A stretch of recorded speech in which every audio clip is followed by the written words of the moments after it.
Hi, hello, నమస్తే. ఇప్పుడు ఒక టాపిక్ మాట్లాడబోతున్నానంటే, నిన్న ఈ కాక్రోచ్ జనతా పార్టీకి సంబంధించిన ఉద్యమం అయిపోగానే ఒక కొత్త బ్యాచ్ సోషల్ మీడియాలో ట్రెండింగ్ చేస్తున్నారు. ఏంటి ఆ ట్రెండింగు? రిజర్వేషన్స్ ఎండ్ రిజర్వేషన్స్ అని ట్రెండింగ్ చేస్తున్నారు. ఎందుకు? ధర్మేంద్ర ప్రధాన్ గారు రాజీనామా చేయటం వాళ్ళకి నచ్చలేదు. ధర్మేంద్ర ప్రధాన్ గారు రాజీనామా చేయడం మనకు నచ్చట్లేదు. అంటే అర్థం ఏంటి? వాళ్ళ క్యాడర్ ఎవరైతే ఉన్నారో, ఈ ఎన్డీఏకి సంబంధించిన క్యాడర్ ఎవరైతే ఉన్నారో, వాళ్ళ లోపల మనసులో ఉన్న మాట రిజర్వేషన్స్ అంతం చేయడం. మేము చాలా రోజుల నుంచి చెబుతున్నాం. చాలామందికి మేము చాలా రోజుల నుంచి చెప్తున్నాం ఏంటంటే, దేశంలో రెండు ఐడియాలజీలని, ఒకటి రిజర్వేషన్స్ అంతం చేయాలని, ఒకటి రిజర్వేషన్స్ కాపాడాలని రెండు ఐడియాలజీ ఉన్నాయి. సెక్యులర్వాదులు మొత్తం రిజర్వేషన్స్ కాపాడాలని ట్రై చేస్తే, ఎన్డీఏకి సంబంధించిన వాళ్ళు రిజర్వేషన్స్ అంతం చేయాలని ట్రై చేస్తున్నారని మేము చాలాసార్లు చెప్పినాం. దాని రిఫ్లెక్షను నిన్న ధర్మేంద్ర ప్రధాన్ గారు రాజీనామా చేయగానే ఈ ట్వీట్లు చెబుతున్నాయి. వెంటనే కొంతమంది ట్వీట్లు చేశారు. Need to end reservations to achieve sustained national progress. If any type of reservation is needed, then it's economic reservation for diversing candidates.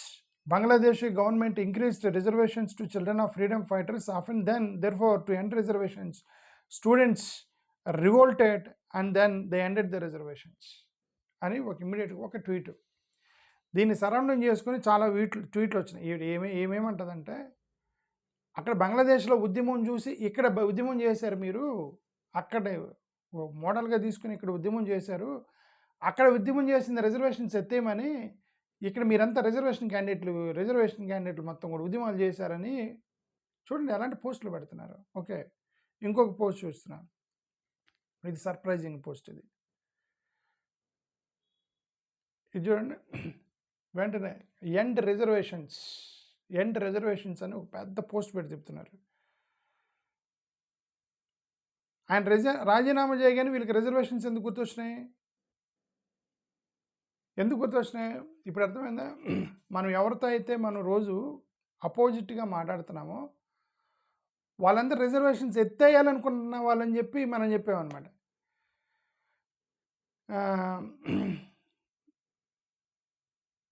ఈమె గీతాంజలి అనే ఒక ఆమె పోస్ట్ చేసింది. ఎవరు? ఏ గీతాంజలి? వాంగ్చుక్ భార్య గీతాంజలి వాంగ్చుక్. ఈమె పోస్ట్ చేసిందంటే, if any one has shown what it means to India to be a Vishwaguru, it is జంజెట్. They have lived Sanatana Dharma, not preached it. సనాతన ధర్మాన్ని రెఫర్ చేసిందని చెప్పి వెంటనే ఒక అతను పోస్ట్ చేశాడు. దీంట్లో రిలీజన్ ఎక్కడి నుంచి వచ్చింది అని. దీంట్లో నీకు రిలీజన్ ఎక్కడి నుంచి వచ్చింది? ప్రజలు అనేవాళ్ళు రిలీజియన్ మీద రాలేదు, అక్కడ నీటి పేపర్ కోసం అని ఉద్యమాలకు వచ్చారు. కాబట్టి ఇక్కడ మతం ఎక్కడి నుంచి వచ్చిందని చెప్పి వీళ్ళు వెంటనే తగిలారు. నేను మార్నింగ్ అక్కడ ప్రొఫెసర్ రమేష్ ఛానల్లో ఒకటి పెట్టాను. ఒక దళిత నాయకత్వాన్ని ఎందుకు అంగీకరించారంటే, ఇక్కడ మత కుల ప్రస్తావన లేదు. అక్కడ మేజర్ ప్రాబ్లం పట్టుకున్నాడు. అక్కడ దిప్కే మేజర్ ప్రాబ్లం ఏంటి? నీట్ అనేటువంటి ఒక మేజర్ ప్రాబ్లం పట్టుకున్నప్పుడు కులమత ప్రస్తావన ఉండదు. ఈమె పోస్ట్ చేసింది. If anyone has shown it means to India to B Vishwaguru. దీని మీద బాగా కంట్రవర్సీ అవుతుంది. ఇంకొక పోస్ట్ చూద్దాం. ఇదేంది? గీతాంజలి అంగ్మో గారు, వై ఆర్ యూ రిపీటెడ్లీ చాలా పెద్దగా ఉంది, మొత్తం చూపించకుండా లైట్కి వీళ్ళు ఏం చెప్తా అంటే, నువ్వు రిపీటెడ్గా ఎందుకమ్మా పోస్టులు చేస్తున్నావు గీతాంజలి గారు? వాంగ్చుక్ ఏమన్నా ఉద్యమం స్టార్ట్ చేశాడా? ఉద్యమం స్టార్ట్ చేసింది అభిజిత్ దీప్కే. అతను సపోర్ట్ చేసింది కడుపులో మడిన విద్యార్థులు. వాళ్ళకి సపోర్ట్ చేసింది కోపపడ్డటువంటి వివక్షకు గురైనటువంటి విద్యార్థులు. కులమత ప్రస్తావన, ప్రాంతం, కులం, భాష ప్రస్తావన లేకుండా, నార్త్ సౌత్ ప్రస్తావన లేకుండా హైదరాబాద్ నుంచి కూడా పోయారు, సౌత్ చెన్నై నుంచి కూడా పోయారు చాలామంది.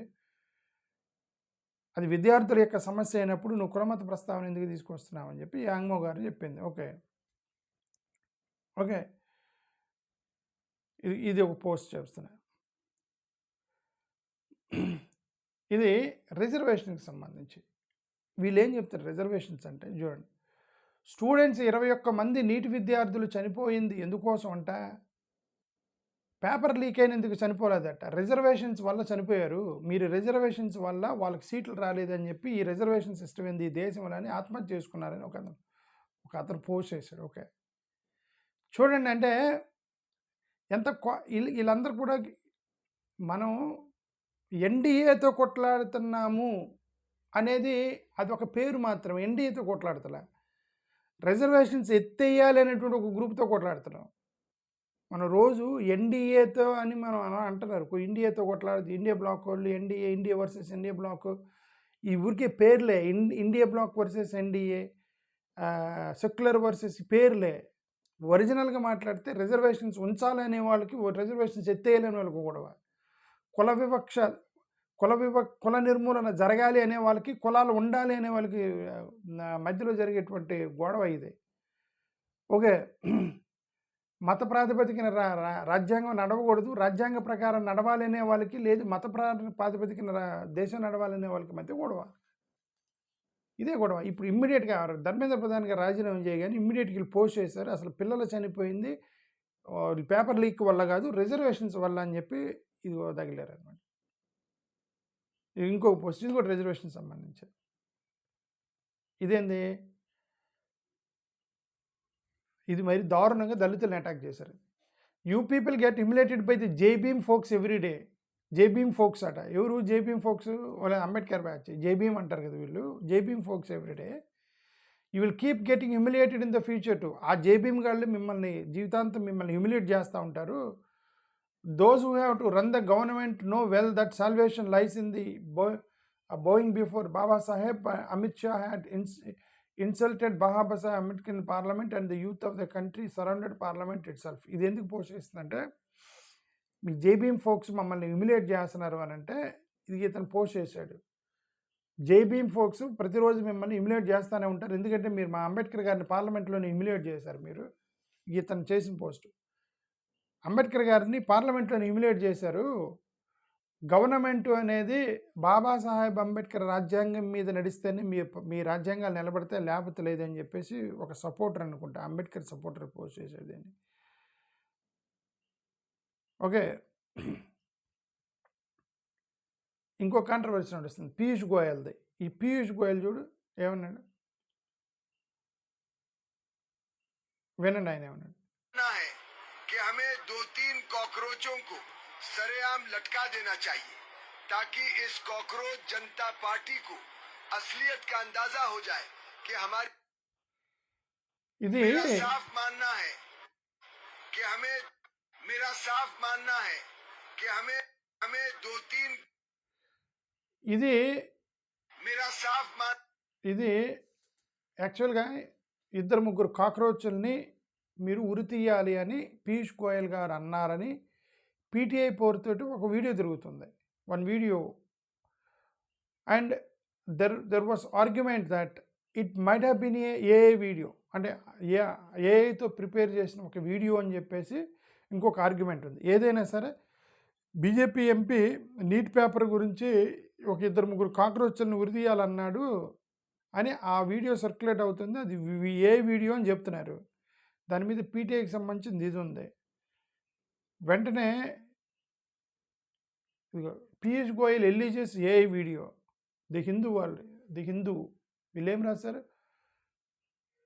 Piyush Goyal alleges AI deep fake, says police complaint filed. Minister says maliciously altered video of him making threatening remarks against protesting students was being circulated, misleading the public. Union Government Industry అదే ఇతను post చేశాడు. ఏమని, Piyush Goyal posted, ఇది AI తోటి తయారు చేసినటువంటి ఒక video తిప్పుతున్నారు, నేను కాక్రోచ్ల్ని ఉరిదీయమన్నానని అని పోలీస్ కంప్లైంట్ కూడా పెట్టాడట పీయూష్ గోయల్. అది మనకు ఒకటి కనిపిస్తుంది అక్కడ. ఓకే, ఇది కూడా ఇదే పేపర్, ఇది ఇండియన్ ఎక్స్ప్రెస్ కూడా రాశారు ఏ వీడియో జరుగుతుందని. Did not call for hanging cockroaches, a video deep fake,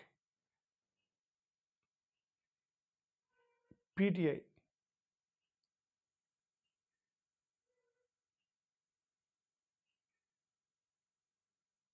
I think పీటీఐలు కూడా స్టేట్మెంట్ ఇచ్చినట్టున్నారు.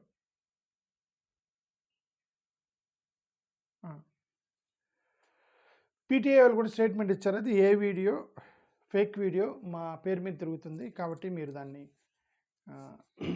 డిలీట్ చేయండి అని ఏదో ఒక తిరుగుతుంది. సో ఇది జరిగింది. సరే అల్టిమేట్గా నేను అనేది ఏంటంటే రిజర్వేషన్స్ దగ్గరికి వచ్చారు వీళ్ళు. రిజర్వేషన్స్ని వల్ల పిల్లలు చనిపోయారని ఇలా ట్విస్ట్ చేయడం ట్రై చేస్తున్నారు. ఇంకొకరు తట్టుకోలేకపోతున్నారు. ఎందుకంటే వాళ్ళు దాన్ని ఓటమిగా భావిస్తున్నారు. అది కూడా అంబేద్కర్ బ్యాచ్, జేబీఎం బ్యాచ్ వాళ్ళకి మనం లొంగటమేంద్ర అని కొంతమంది తట్టుకోలేకపోతున్నారు. అది నాకు ఒకటైతే అర్థమైంది. థ్యాంక్ యూ, నమస్తే.